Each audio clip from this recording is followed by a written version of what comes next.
Was actually a Theravada monk in Thailand. He had 5 years training in Thailand and then worked 15 years there as a monk. No, 15 years. Oh, here as a monk, sorry, my bad.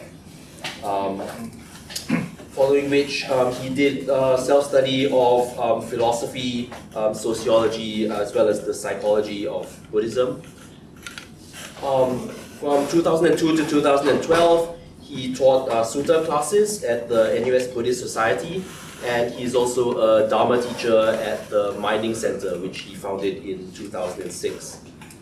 He's had 2 decades of full-time work on translating Buddhist texts from Pali to English, and he also wrote the handbooks of meditation in society, which he's kindly provided PDF copies of. I've uploaded them on Canvas for anybody who wants to read those.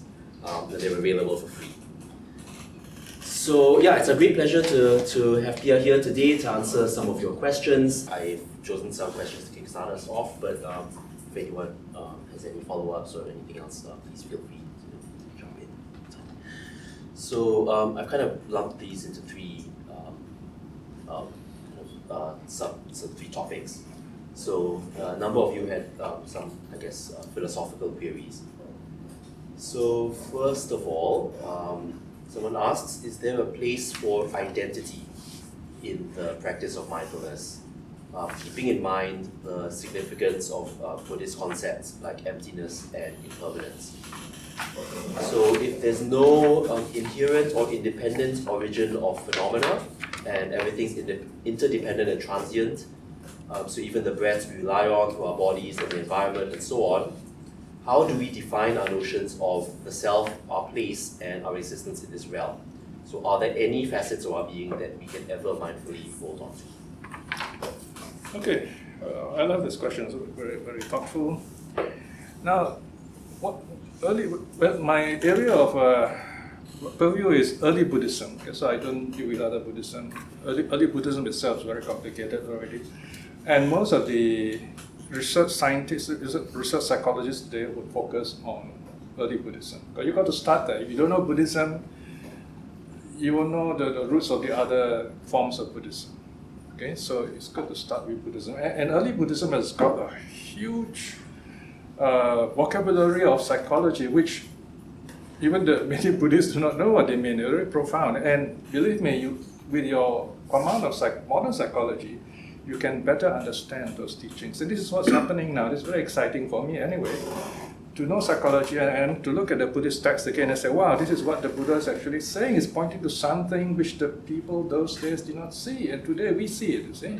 You can imagine that kind of excitement. So you're going to look at this ancient text with this new pair of eyes. And you will not see it as a religion anymore, I can tell you. I don't see early Buddhism as a religion anymore. And I'm going to tell you something interesting later on, just a quip that is, there's a difference between calling yourself a Buddhist and calling yourself Buddhist. A Buddhist, you follow a certain school. But if you just say you are Buddhist, you say, oh wow, I want to know this, what the Buddha said here, and you feel good about it, then you're Buddhist. You don't have to label yourself. It's a feeling. It's an understanding. It's not a statistic. So that's the difference.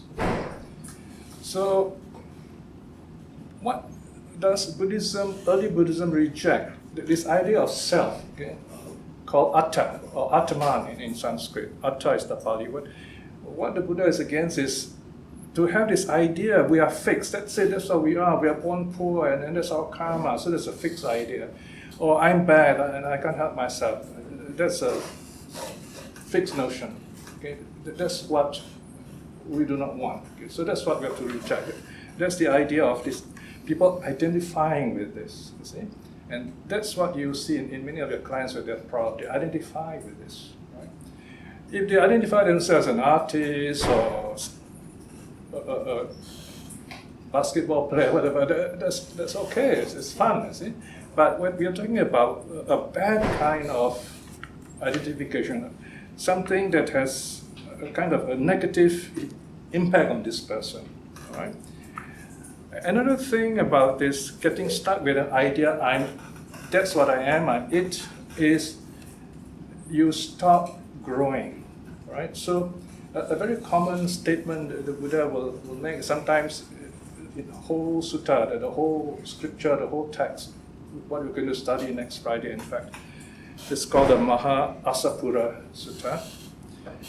The Buddha teaches, okay, this is what you should do, keep the precepts, but there's something more to do. And this is the next thing you do, but there's something more to do. After every stage, the Buddha said there's something more to do.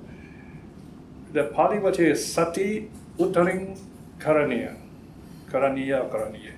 Sati here means there is. Okay, sati has got different meanings. Okay, it means mindfulness. Here it means it's a verb, there is. There is something more to be done. So when you're counseling someone, your client, you're basically telling this person there's something more to be done. And you've got to help yourself do that. It doesn't end here. And we're all like that. We are unfinished projects, all of us. Okay? There's something more to be done. So here, what is it that gives us this idea that there's an identity? It's our memory. Okay? It's a very common problem in Buddhist philosophy, especially later Buddhist philosophy. We remember things, so we think, oh, that's it, that's me. You know? And we see these thoughts connected together. The thoughts are not connected together, they just flow. But our memory, we have this ability, this consciousness, we call it sati, connects these thoughts. And early Buddhism values the ability to see cause-effect, conditionality. But that also is part of your memory.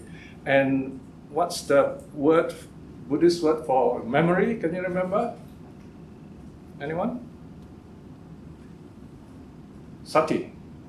You remember this? Are you familiar with this word, sati? S-A-T-I? All right, but just remember it today, I told you, okay? This is the word you hear a lot you read all these books by those Western psychologists, they will mention this word sati, it means mindfulness. Usually they translate as mindfulness. Now, Kabat-Zinn makes a big deal of that, but that's the mistake he made. He said that's all it is. But there is something else. Sati is a huge term. That's only one aspect in meditation in Buddhist psychology. The other aspect is memory. It also means memory. Because if you forget, you won't be watching your breath. You remember, so you know that's the breath, and you watch the breath. So the sati is watching the breath as well as you remember this is the breath. Okay? And there's something else, okay? You perceive, you have ideas about this breath. And this is what brings in some more ideas of identity. You make sense of it. Now this word sense is very clear. Because in Buddhist psychology, you make sense through the 5 physical senses. You see things, you make sense of it. You hear things, you make sense of it. See, hear, smell, taste, and touch. These are the 5 sources of knowledge. 5 physical sources of knowledge, according to early Buddhism. And this is called perception, the 5-fold perception. Okay? And this is a Buddhist term. It's not new. It's called sanya. Sanya. Okay? Perception. Right? I'll come back to this term later on because someone did a research on this with some meditators in Myanmar. Okay? Now the next thing is the mind. The mind does its own stuff. The mind watches through all these 5 physical senses and conceives ideas. So in early Buddhism, we use the word perceive in the special sense of the working of the physical senses, how we see, hear, smell, taste, touch things, and form ideas about it. I see something, I say, oh, I like this, or I don't like this. That's perception through seeing. The mind conceives, so we say conception. So there is perception, conception. This is early Buddhist idea, so it might be a little different from what you study in class. So conception is another big term, sankhara, which I won't go into today. Just take it as mind-based. Okay? So basically, just to round off this question, what should we do then? That is something in us. We should keep those happy memories. And tell yourself, that's what I am. I want to be that. I mean, it's not what I am. This is what I want to be. You can be that. You don't have to be that, but you can be that. You want to be happy, right? I mean, you're not born happy, but you can be happy. So we keep those good happy memories. Make that your identity, and that's fun in Buddhism. Okay? Okay? Okay, thank you. Alright, so move on. So Sure, yeah. second question. Yes. So someone wanted to know about the Four Noble Truths and about craving. So the truths teach us that we need to stop craving and accept things as we are. Only then can we get out of this cycle of suffering. And we should also view our thoughts and feelings without judgment and not automatically react to them. However, part of being human is having desires. We are motivated to remove what makes us unhappy and indulge in what makes us happy to improve our quality of life. So in this regard, is it possible that following these Buddhist tenets in some way make us less human? Right. I thought this was quite interesting. Yes, very interesting. Well, in my decades of teaching Buddhism, I've taught Buddhism for like 50 years. I do get questions like, are desires bad? Things like that, right? Well, the word desire is just a word, right? We have a very important working idea in Buddhism. As I do a lot of translation of the text. So I noticed that in early Buddhism, the earliest Buddhist texts, they do not have many technical terms. The Buddha uses words as suits him, as suits his audience, right? So basically, you can say words are how we use them. Words are what words do. It is very important for you as a psychiatrist, if you want to be one in the future, when your client talks to you, he's speaking on his or her own terms. You've got to find out what does he or she means by those words, right? So desire is like that. You have to decide what it means to you. What kind of desire is it going to be for you, good or bad? It's your choice, all right? So that choice is very important. The Buddha doesn't make that choice for you. The worst questions that a Buddhist can ask a teacher is, should I do this? The teacher will say, oh, come on, bear your own karma. Don't push the karma onto others. Right? If you say, should I do this, should I not do this? You're pushing your karma to someone else. The other person is responsible, something like that, see? So we should be responsible for our own actions, so to speak. That's another thing you should bear in mind. Yeah? And all that we know, all our views are provisional. Whatever you learn now will change in the next generation, next year even. You find how quickly kerosene has gone out of date, you see. And people are already showing how wrong it is. They know the dust teaching better.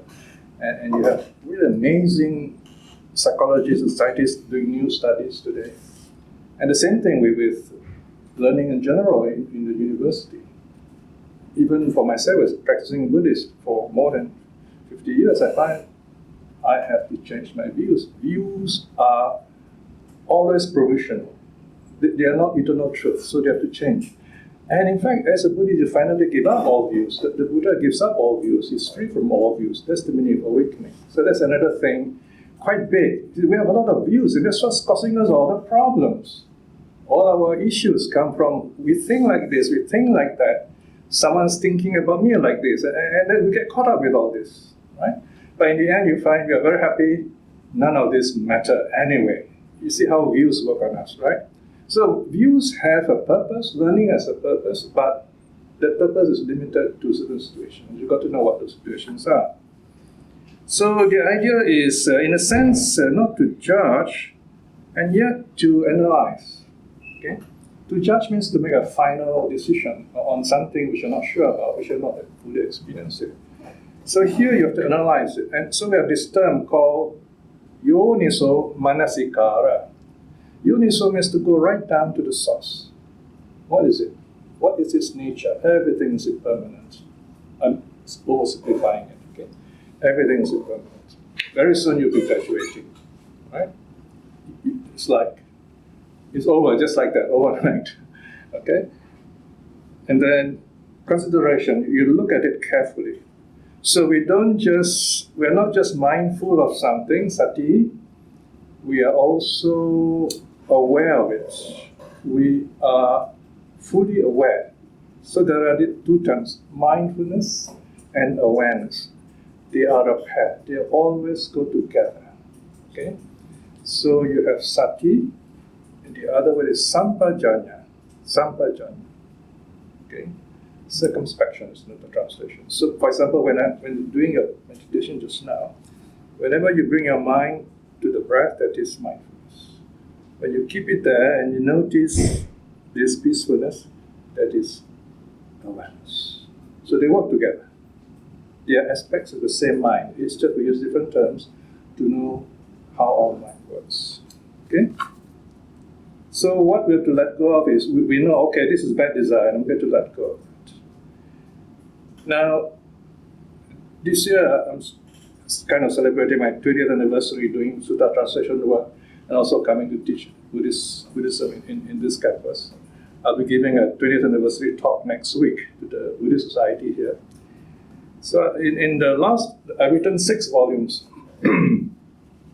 entitled Handbooks of Buddhism in Society. Actually, that title came as an afterthought. I wanted to write just one small volume 2 years ago, 2002, and it ended up in 6 volumes. So I'm still writing the last volume when we finish. In this last volume, I mentioned what I call the 6 struggles. We have, in each of us, 6 kinds of existential struggles.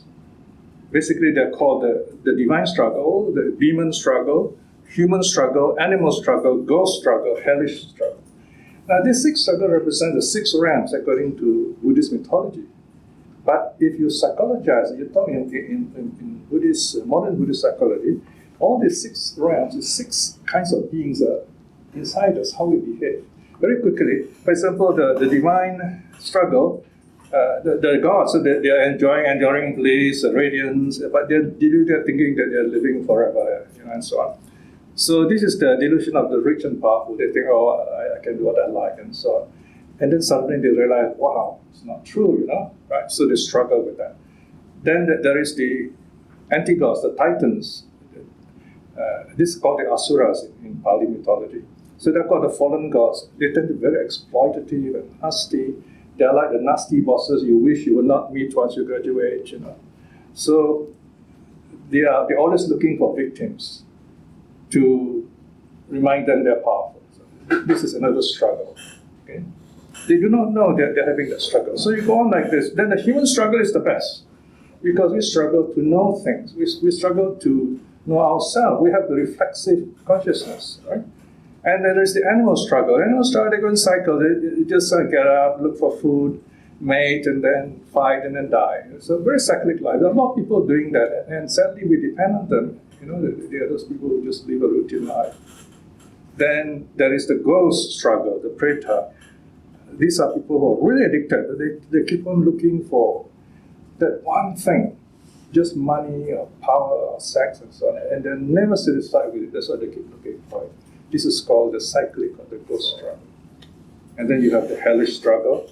These are those who love inflicting violence on others. And you see a lot of this going on in the world.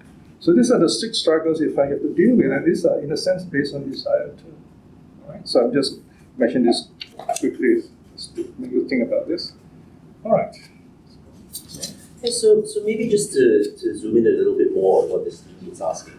So I think, as psychologists, obviously, one of the primary principles that we have, right, is that behavior stems largely from motivation, right? Like we do things because we have these dopaminergic systems in us. We have these systems that want to take away unpleasant or noxious things that are unpleasant to us and move towards things that are pleasant, right? And that's just biological. I mean, that's so that we survive, right? It's baked into us by evolution.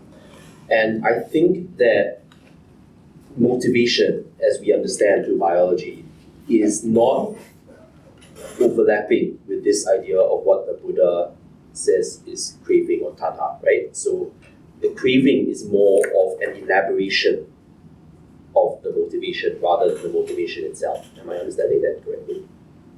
Yeah, motivation is kind of a neutral term, whereas tanha is quite loaded. Right. That's the difference, yeah. Tanha refers to craving for something which is not good for you, whereas motivation can mean either. Okay, so So what I'm saying is that, just because, for example, okay, I feel pain as an animal, and my biological system tells me I want to get away from this pain, that's not the same as the craving for the suffering to end. Like, the craving is more of an elaboration that sits on top of that. Is that how you would understand it? How would you explain that? Like, the relationship. Let's say I feel a pain. Naturally, I would desire to get rid of it. That's quite natural. Right. So I wouldn't say that's bad. It's just natural. It becomes bad when I anticipate it the next time and I do funny things to avoid it, Right. Yeah. So I don't know if that's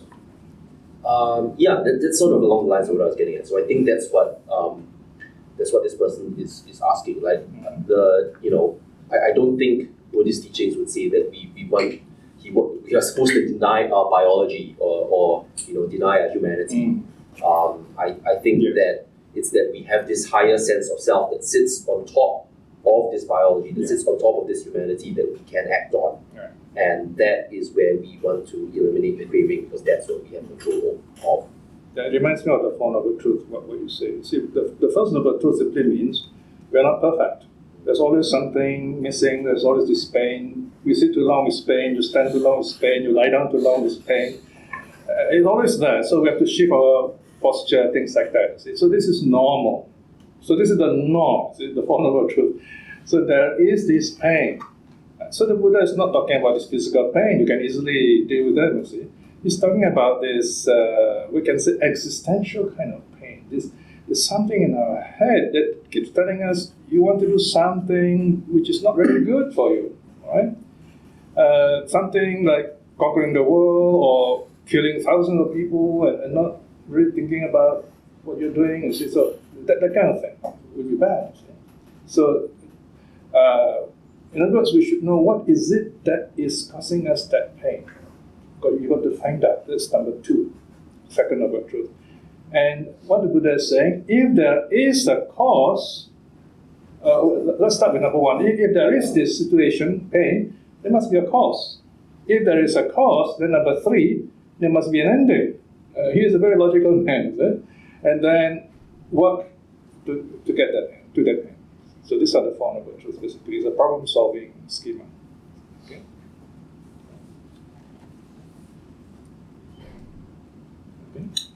Everyone happy with that?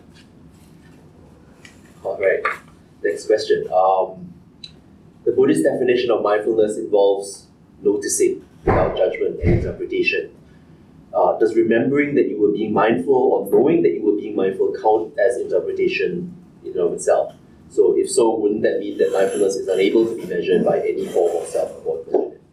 I'll agree with the last part. See, this is the thing where Buddhism and science agrees on so many things, except this last part. Science, psychology is trying to measure things, but I was surprised for you afterwards. That's something very interesting about measurement. And whereas Buddhism would say, you can't measure it. Because once you can measure love, you can measure hate, things like that, you don't need Buddhism, because Buddhism is obsolete already. It's wrong already, right? So there are what are called the immeasurable states. The 4 immeasurable states are 4 meditations, actually. They're called immeasurable because you've got to cultivate them to such a way that they become measurable. Very simply, you have love, loving kindness, right? Love, compassion, joy, and equanimity, right? And these are things you cannot measure. But what can you measure? You measure the correlates, yes. The neural correlates, maybe not your psychological correlates, right? But you cannot measure love, right?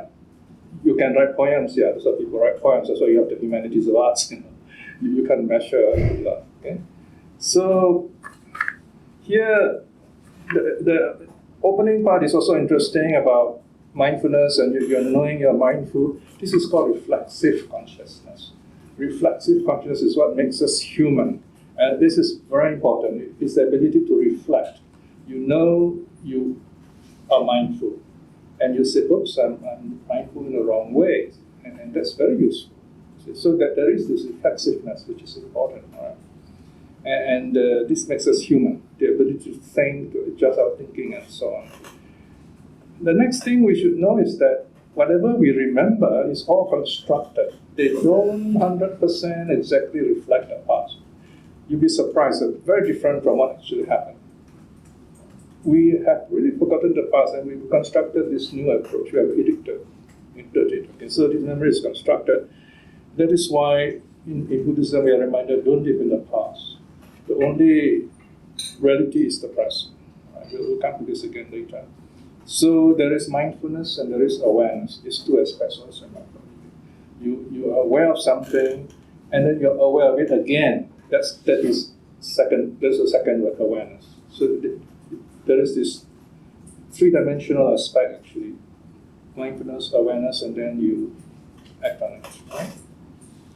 And mindfulness, there's a purpose behind mindfulness. You're not just mindful, you're not just watching the breath like that. This ability to be mindful becomes the basis of something deeper. It is called concentration. That's the fourth stage that I taught you just now. Samadhi, the fourth stage, when you are really focused. And when you are focused, you're basically happy. Problem solved, at least during that moment of happiness. In fact, if you're a good psychologist or psychiatrist, you will know this, and if you can teach this to your client, no matter what the client tells you, if he does this, the problem is solved. The client solves his own problem. Because all the Four Noble Truths are all in this progressive calming of the mind and so on. It arises in the mind, so it is in the mind of the client that the problem is solved. So you give your client that tool to reach samadhi, to reach mental concentration, where the mind resets itself, it clears away. It's just like you have this computer that's not working well, and there are bugs in it. You reset the whole thing, right? And you find, wow, it works really nice after that, something like that, once you have this concentration. Okay? All right. Yeah, so you say this. Yeah, sure. Yes, you said this in this class before, that you feel that mindfulness is not a measurable construct, at least using psychological methods. So, what do you think there's something special about it? So we do believe that in psychology there's other aspects of the mind, of subjective experience that we can measure. At least we try to do it. Do you think there's something special about mindfulness that makes it so hard to measure, or makes it impossible to measure? That's a tough question. It's not a guess I can make. I think it's because early Buddhism talks of non-self, anatta. So if there's no self, there's nothing to measure. There's something you identify with, something that is fixed, permanent. We don't have that sort of thing. Love is change. Love is a moment to moment. You're there with this person, and then you are present with this person. So you can say this is love, and then you stop there. That's the end. That's the end of your relationship, is it? It's ongoing, right? So how do you measure that? You want to measure it, you got to measure your whole life. Romeo and Juliet, beginning to end. I never liked the ending of Romeo and Juliet. Anyway, they should change it, So you find how do you measure that? It's very sad, isn't it? So that's why the Buddha said no measurement. But there are correlates. That is something else. I'll talk about this a little later.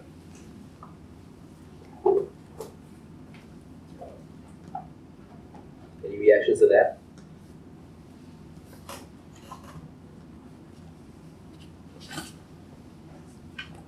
So if measuring mindfulness is futile and we can only measure its correlates, is there a point of studying it then? God, it is. In psychology, most of what we do is measuring a proxy. So it's not that far away, actually. Mm. Yeah, of course, there is a usefulness in studying the correlates, but then, of course, that's where you all come in. You decide what to do with it and how you can work on it, and that's when you can introduce various measures, all the things, and you can work on this. You can come up with amazing ideas. Because we are beyond the Stone Age.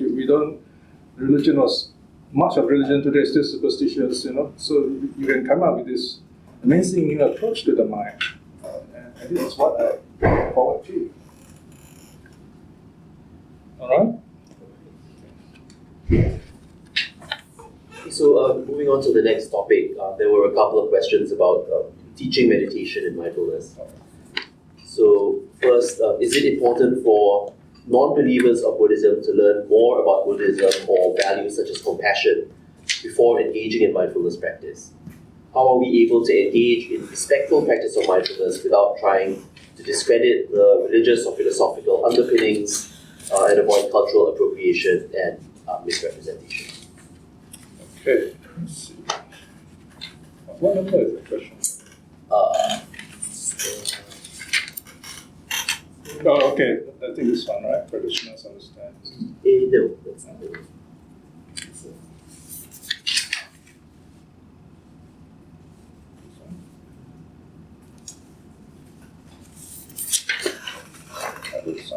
Okay, now delivers. Yeah, All right. that's right.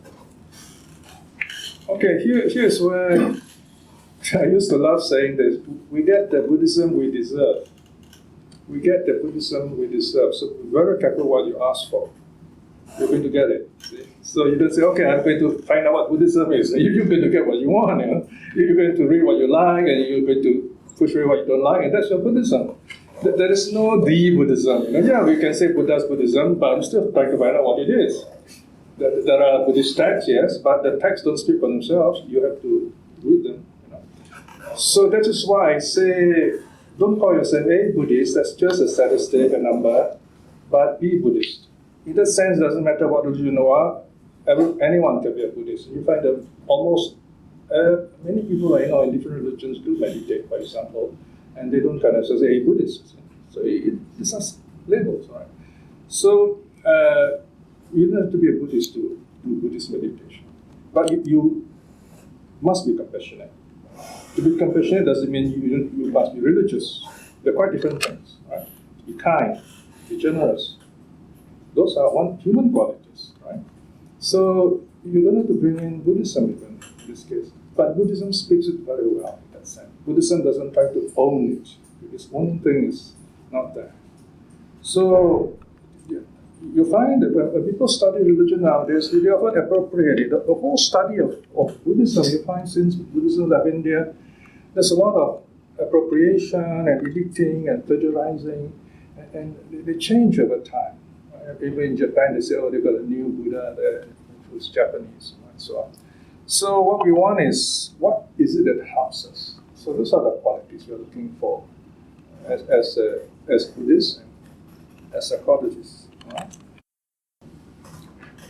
So for that reason too, I would highly encourage you to study early Buddhism, because it's simple, it is clear, comprehensive, especially international psychology.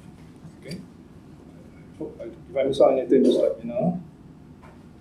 So where do you draw the line though? Because I guess there are clearly some examples of modern I think like apps and digital delivery is one good example where a lot of them just use mindfulness as kind of a buzzword, but it's got nothing whatsoever to do with mindfulness. They don't teach you anything about where it comes from or its tradition. So where do you draw the line in terms of what's kind of the minimum amount of understanding? Well, Buddhism helps everyone to be rich.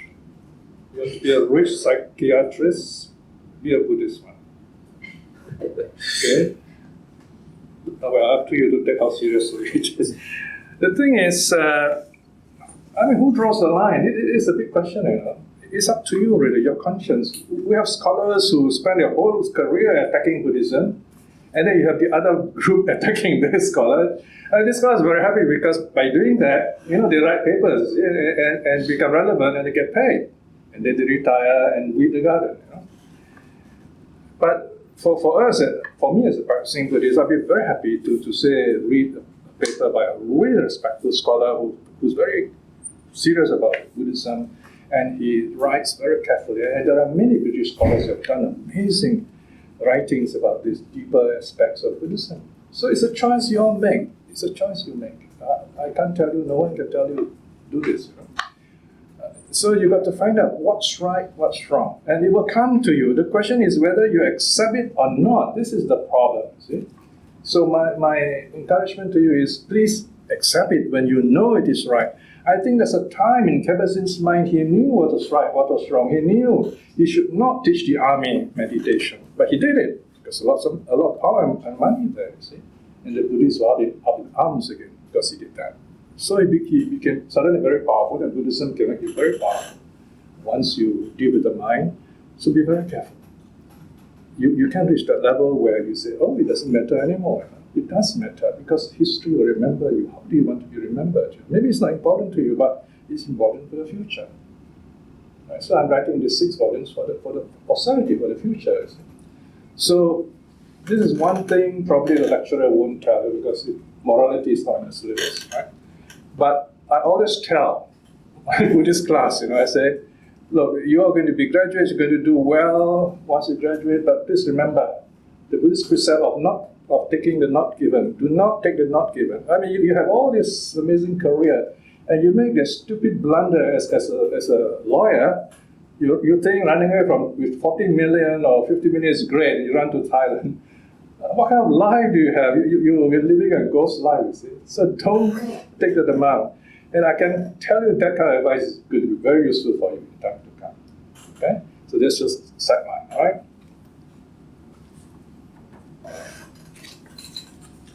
Okay, and the second question here, how do you convey the phenomenological aspects of meditation to others? Maybe we had that a bit already, but how do you know that your students have understood that definition yet? Well, what you convey in meditation is not information, it's not knowledge. It is a feeling, right? So what I tried to do just now was to make you feel that certain level of calmness. So this is what we try to do when we, in a sense, when we counsel, especially when you do the meditation. So it's the feeling aspect. So the feeling aspect, of course, if you watch, you listen to the tone of the voice, bodily movements, you can, I'm sure, in your psychology learning, you're able to, in this sense, judge the calmness of a person.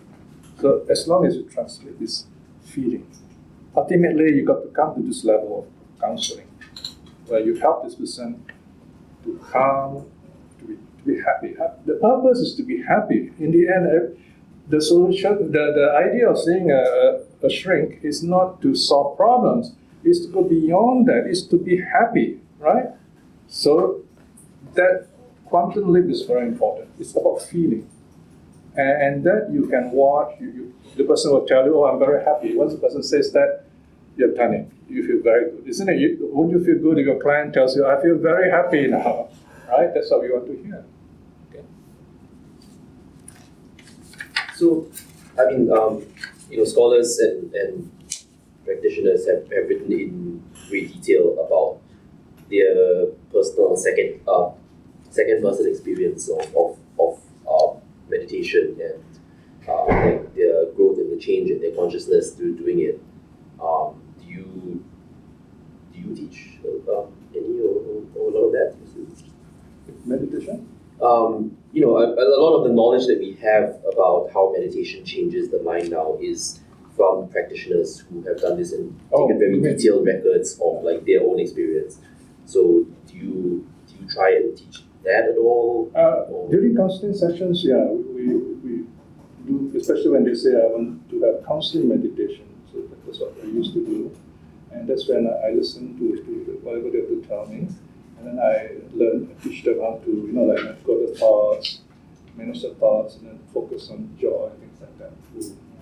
So in the end, it doesn't really matter. You don't have to know all the issues they're facing. You have to teach them how to deal with those thoughts that arise. So we cannot deal with there's different thoughts that arise, they're just like raindrops, So what we want is, what do we do with the water after that? So you teach them what to do, right? Not just because it rains up, what to do with the water. So you don't just solve the problem, right? You teach them to be happy. So that's where meditation comes in. Okay?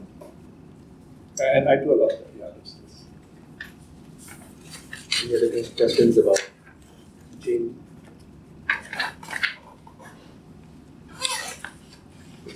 I shouldn't want to say. Anyway, you can still ask questions while So the last topic was, there were a couple of questions about the place of mindfulness in modern society.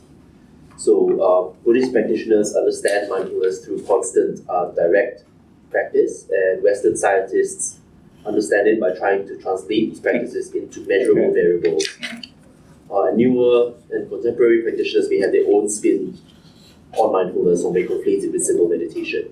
In your experience working with other Buddhist groups, university researchers, and companies like JP Morgan and SIA, how fundamentally different have their interpretations been, and how does it affect their experience and the effects of mindfulness on them? Now, first of all, I have to tell you that when I do teach these people from all these big corporations, I always tell them one thing very clear. I'm teaching your employees as individuals, not as your employees. I'm not doing your work for you. All right? There was the worst case scenario was this. This man has this big car company. He came to me one day. I mean, it's amazing if the God had come to me and say this. He says, can you please run 2 classes a day for my workers and make them work harder? Make them meditate and work harder. I said, wow. I said, you can do this yourself, I said. You don't need me. I mean, the first thing is, by saying that, he's insulting meditation.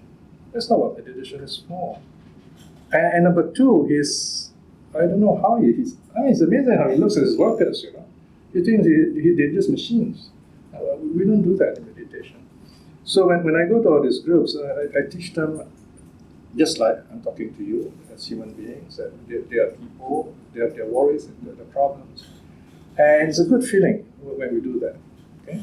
So the purpose is to tell them, hey, you just work and understand why you're working, don't blame anyone, especially your bosses, you've got to stay in the company and learn to be happy. It makes you happy people, avoid the toxic people, and you'll be all right, something like that. Of course, with the meditation that I teach them. So those, in a sense, those companies, the BP was the best. They really, had quite a long series of sessions for their employees. So I think that they cared for those workers. So those were good memories. Let me go back a bit about the measurement, because it's something I wanted to tell you, and something interesting. I came across a paper, I don't know whether you've heard of this, by Fu Wallach and Troutwine. Have you heard of this? Meditation-induced changes in perception. An interview study with expert meditators, Sotapannas, in Burma. You should read this.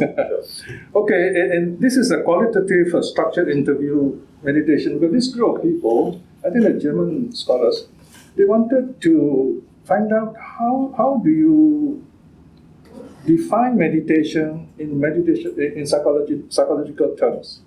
All right? So they went to Myanmar and they went around talking to the teachers. And the teachers said, okay, we have Sotapannas. We have Sotapannas are the first level path attainers. They have attained the first level of awakening. Now, this is a Burmese conception. To them, these meditators have done very well. And I'm writing about how do they know this. I'm writing in the 6th volume, because it's a very amazing, groundbreaking study. So this group of these scholars, they studied 18 of these people, ranging 3 years of meditation to 63 years of meditation. So this group of people gave them a series of questions. Basically, the idea is to find out how the perception changed before meditation and after meditation. And from the questions, they analyzed what happened in the mind of these people. And this is the first time they're doing this. So they tried to measure this.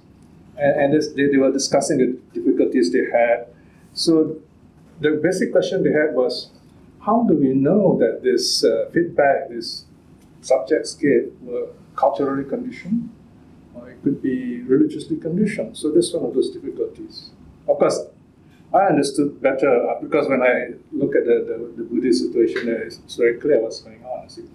But it's even more interesting what the psychologists thought and how useful did they find this measuring. You have to find something to measure them. But this is the starting point.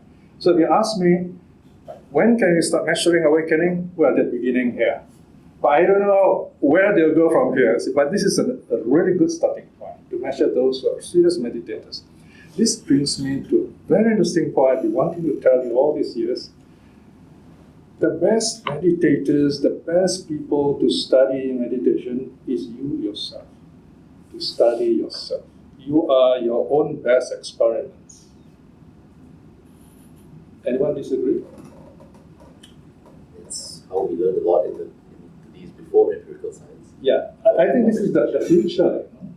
I mean, you are going that way. I mean, like it or not, I tell myself, logically, let's look, where does this go? You can't be measuring the Buddhists all the time. I mean, they're always starting, they're always new Buddhists, You're always going back to square one. Whereas psychology develops, you learn new things, you have all this information. Sooner or later, you have to try it on yourself. Maybe not your generation, all right? But maybe your generation, I don't know. So imagine if you can do meditation very well and you're watching it, and then you come out of it, and then you write your journals, and then you compare notes, and you have your other friends, or all of you are meditators, and you have this seminar and you discuss. Can you imagine? Your correlates are all there, psychological correlates. You can start measuring awakening. And I would love to read your papers. So you're the best people. Don't wait on the Buddhists or Christians or anyone else, because you are trained in those things. So it is the area you're interested in. Of course, you can be both. So you can be a Buddhist who knows psychology. But I'm looking ahead a bit idealistic, but I'm saying that's the best answer I can think of right now. Ideal. Right? It's interesting you say that. One of the studies that I wanted to do but never got the funding for was to get just a very small group of people, 3 or 4 volunteers, and have them start a meditation practice for a year and a half and just measure them at very, very regular intervals. So rather than having a large sample and a few time points, have just a few people who follow them in very great detail and phenotype them. So that kind of reminded me of that. Unfortunately, I never got to do that study. But. The Buddhists are among the richest people in the world. You could go around asking them, telling them, writing. Just make it known. Somebody will sponsor it. I'm sure. Right. They won't sponsor. A bit late, but it's a good thought. Well, it's over to the class. Something you said just now actually also triggered a question. So, you talked about your experience working with corporates and how they wanted increased productivity, and you said that's not what meditation is for. I'm just curious, if you had to very succinctly say it in just 1 or 2 sentences, what would you say meditation is for? Meditation, number 1, is to know yourself. What kind of person you are, what troubles you the most. Number 2 is how to sort it out so that you're happy. Succinctly. Succinctly enough? Yeah, it's a good answer. Open to the floor. One last question, but anyone can jump in at any time, please. There we go. Yes? Question. I apologize for the ignorance. But earlier you were mentioning using meditation to achieve happiness. So I'm wondering whether that goes against the idea of cutting off cravings. Oh. Yeah. All right, we come back to the word desire, okay? There are good desire, there are bad desire, right? So what troubles us is because we have bad desires.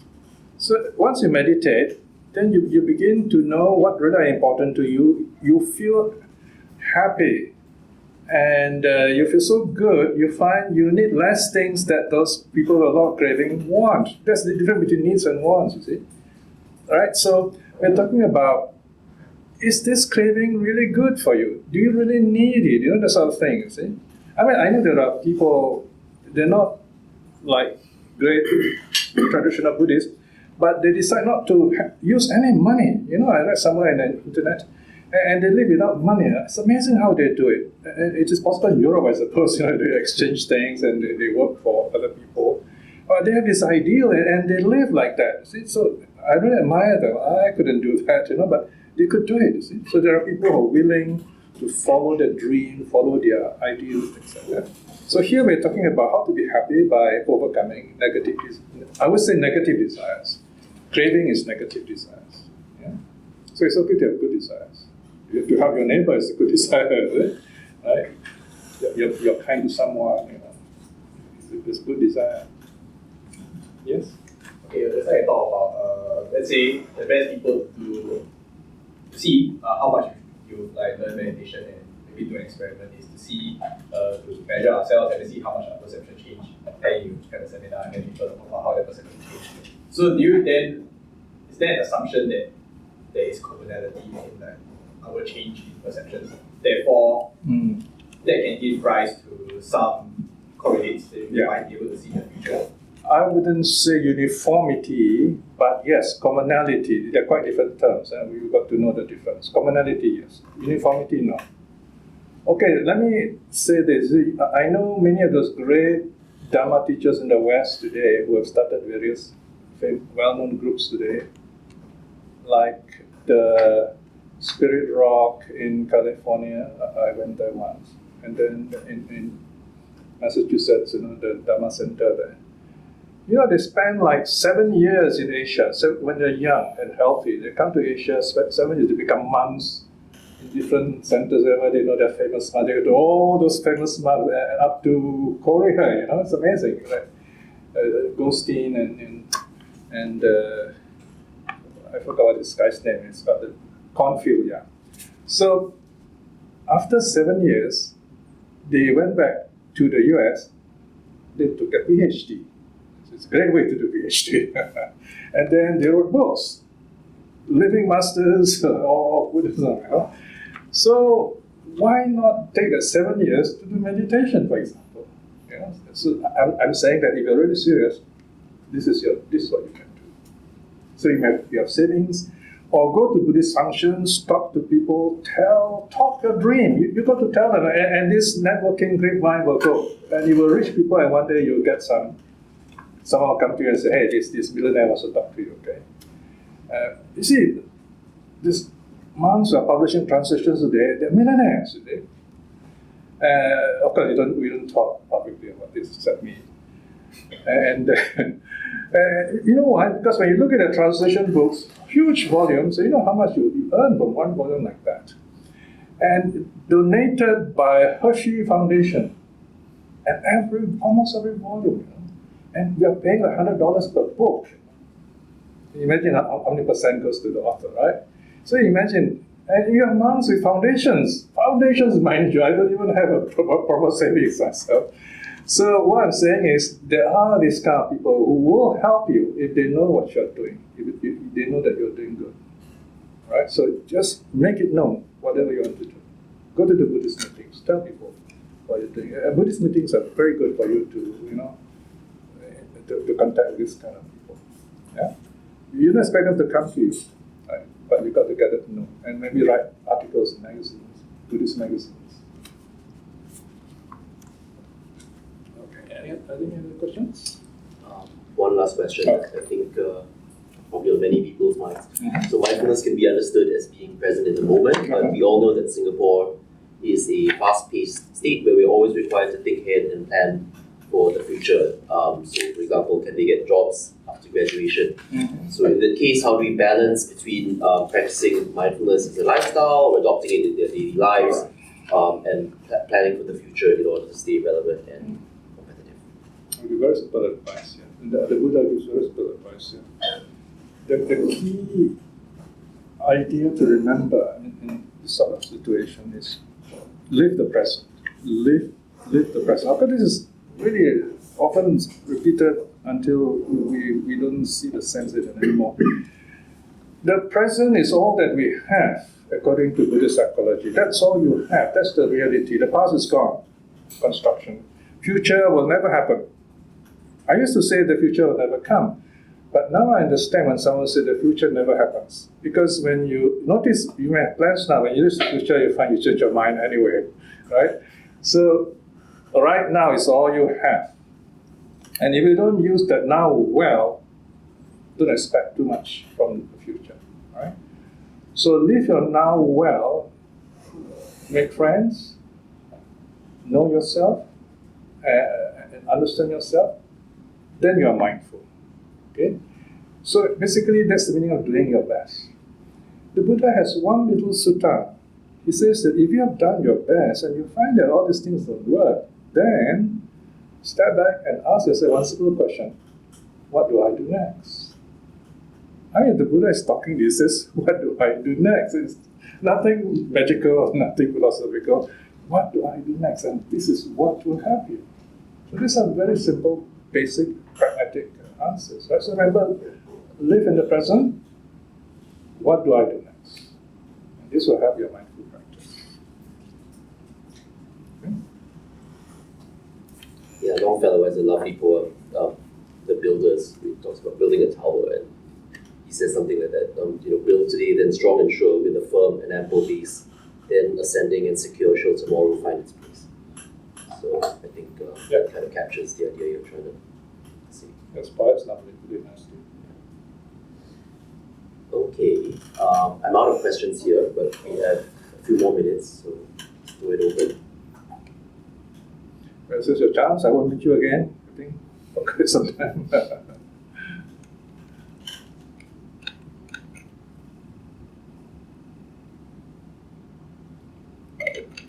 So that I have already passed the full contents to Julian. The contents will show you the topics that might interest you in my 6 volumes. They're all in PDF, so it's very convenient. I can send to you. Okay, so you can look at what you like. There's some ideas that I've used from psychology. Of course, some be very elementary. I'm writing this for Buddhist beginners. But some things I think will interest you, especially the volume 6, which is to be completed in a couple of months' time. So it's called Handbook of Buddhism in Society. Handbook of meditation. Handbook of Meditation in Society. No more questions, huh? Required bunch this thing. Required reading. Even last time they were like, oh,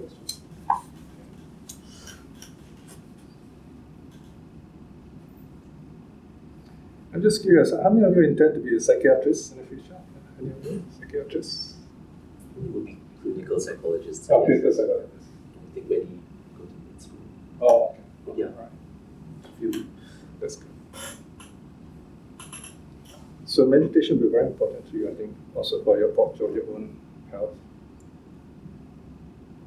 I think in your line you need a lot of loving kindness practice. You have to be happy yourself. I think the happiest thing is you go to a happy psychologist, psychiatrist or clinical psychologist. You feel so good just meeting this person. I don't know whether you've met such people. You just meet them and you're so happy. You know, you have a friend always smiling. Do you remember that? And when you're sad, you just go to him and you feel so good. It's like a sun shining on you, you know. So you got to be that kind of person.